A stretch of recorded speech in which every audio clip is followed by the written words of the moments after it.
Never knew pain could be this quiet. Not the kind that makes you scream, but the kind that sits inside your chest and eats away at you from the inside out. That day, I lost more than just a heartbeat. I lost the man I thought would never leave my side. When I found out I was pregnant, I was scared. But I was also happy, truly happy. I imagined tiny hands, soft laughter, a future built around something real. But when I told Jason, no hug, no smile, just silence, then, finally, he said, "Are you sure it's mine?" Those words cut deeper than any knife ever could. Still, I told myself he was just shocked, that once it sank in, he'd come around. Because that's what love does, right?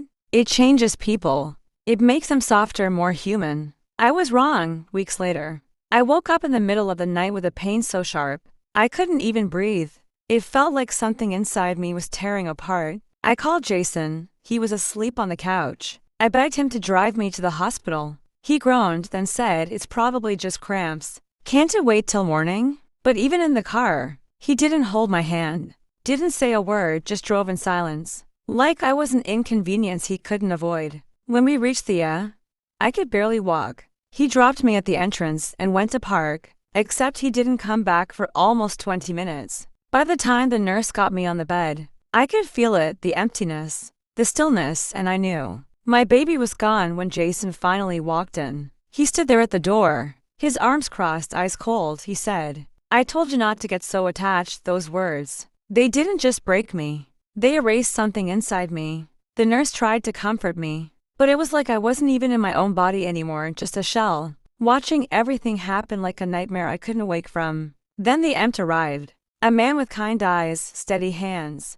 He helped lift me from the bed to a stretcher, because they needed to move me to another ward. And while Jason scrolled through his phone in the corner, the EMT whispered, "You're not alone. You did nothing wrong." He tucked the blanket around me gently, like I was something fragile, something worth protecting. "She's fine." The EMT turned to him and said, "If she were mine, I'd hold her." That one sentence did what Jason never could. It made me feel seen, and in that moment, as tears blurred everything, I realized something I had been too afraid to face. I lost the man I thought loved me. That night, lying in a hospital bed, I made a promise.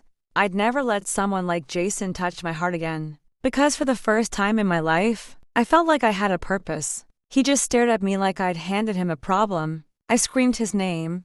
That's when he finally got up. I was crying, shaking, asking for him, something that would never grow back. And when Jason finally looked up and muttered, it made me feel human. I didn't just lose a baby. That night, I lay in the hospital bed staring at the ceiling, feeling like my body wasn't my own anymore. The silence was heavy, the kind of silence that screams inside your head. Jason had left hours ago. He said he needed air, but he never came back. No message, no call, nothing.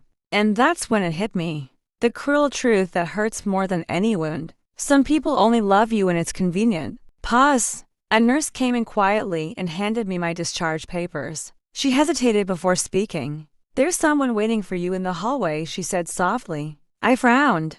"Jason." She shook her head. "No, the EMT from earlier. He said he just wanted to check if you're okay." Music swells gently. I didn't expect that.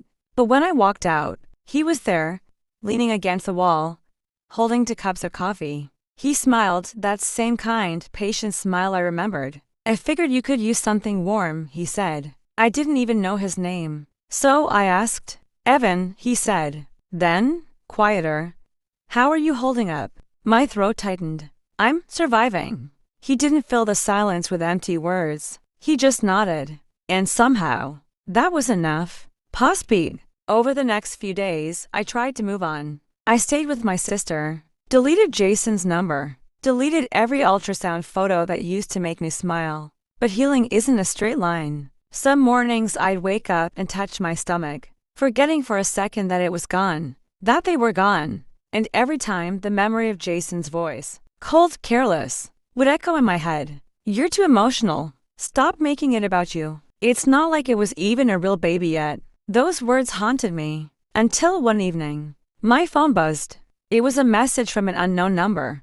"Hey, this is Evan from the hospital. Just wanted to check if you're doing okay." My heart ached, not because of love, but because someone finally cared enough to ask. We started talking, just small things at first. Weather, work, coffee. He told me he lost his wife 5 years ago in a car accident, and that for a long time, he'd forgotten what normal felt like too. He said something that stayed with me. Pain changes you, but it doesn't have to destroy you. Soft, hopeful piano melody. Weeks turned into months. Evan became a friend.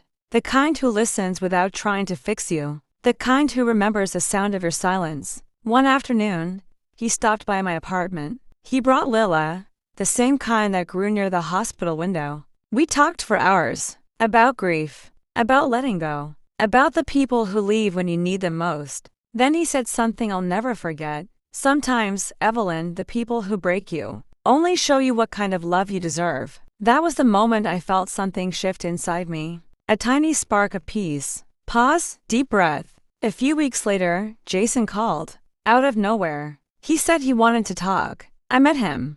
So thanks for watching, like and subscribe for more.